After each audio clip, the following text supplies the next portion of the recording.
আমাদের আমিরে জামাত একটা চমৎকার কথা বলেছেন যে আল্লাহ যখন চাইবে আমাদেরকে ক্ষমতা দিবে, কিন্তু আমরা লোক তৈরি করে যাব। আমরা লোক তৈরি করে যাব। বাংলাদেশের ইতিহাসে 54 বছরে আজকের বাংলাদেশে ইসলামপন্থীরা বিরোধী দলে আছে বলে বাংলাদেশে এ পর্যন্ত কোনো গন্ডগোল হয় নাই। রেজাল্ট মানি না, স্থূল কারচুপি হইছি, এই ধরনের কোনো কথা শোনা যায় নাই। কারণ আমিরে জামাত স্পষ্ট বলেছেন আমরা যদি এটা করতে যাই তাহলে তৃতীয় পক্ষ সুযোগটা কি নিবেন। কিন্তু একটা কথা বলে আমি আমার আলোচনাটা শেষ করি, সেটা হলো যারা ফেসিবাদকে আবার ইস্টাবলিশ করতে চায়, যারা ফেসিবাদকে আবার আনতে চায়, আপনারা নিশ্চিত থাকেন আমাদের কিছু হবে না। তাদের আনিত জিনিস তাদের ধ্বংস করবে ইনশাআল্লাহ। তাদের আনিত জিনিস তাদেরকে ধ্বংস করবে। একটা গল্প বলে আলোচনাটা শেষ করি। এক মহারাজ একটা বানর লালন পালন করতেন। তো বানরটাকে প্রতিদিন দুধ কলা খাওয়াইয়া হাতের একটা বেত দিয়া 4-5টা পিটি দিয়ে দিত।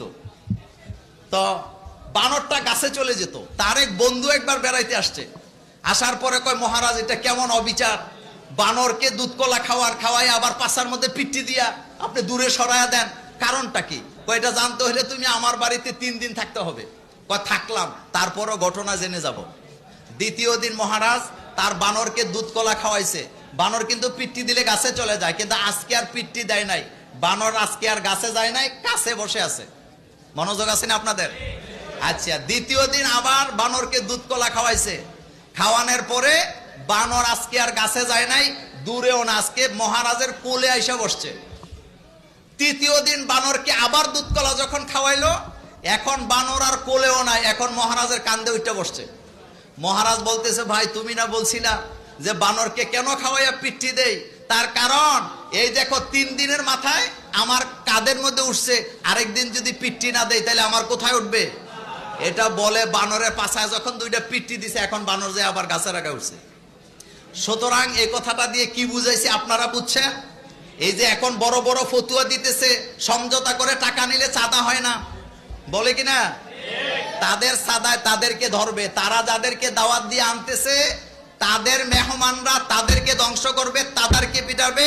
আমরা যারা আল্লাহর জমিনে আল্লাহর দিন কায়েম করার চেষ্টা করি আমাদের কিচ্ছু হবে না, কারণ আমরা দুনিয়ার লোভে কাজ করি না, আমরা কাজ করি আখেরাত পাওয়ার জন্য। সুতরাং আমরা লোক তৈরি করব, আমরা মানুষকে দিনের দাওয়াত দিব। আরেকটা কথা বলি, আমাদের দাওয়াত বন্ধ করার ক্ষমতা কারো নাই। কারণ আমরা দাওয়াত দিই আল্লাহ আল্লাহ রাসূলের, কোরআনের কথা হাদিসের কথা বলা থেকে আপনাকে বাধা দিতে পারে এমন ক্ষমতা কারো নাই। আপনি কিন্তু ঠিকই দাওয়াতি কাজ করতে পারবেন, কিন্তু তারা এক সময় আর দাওয়াতি কাজও করতে পারবে না। আল্লাহ পাক আমাদের সকলকে কবুল করুন।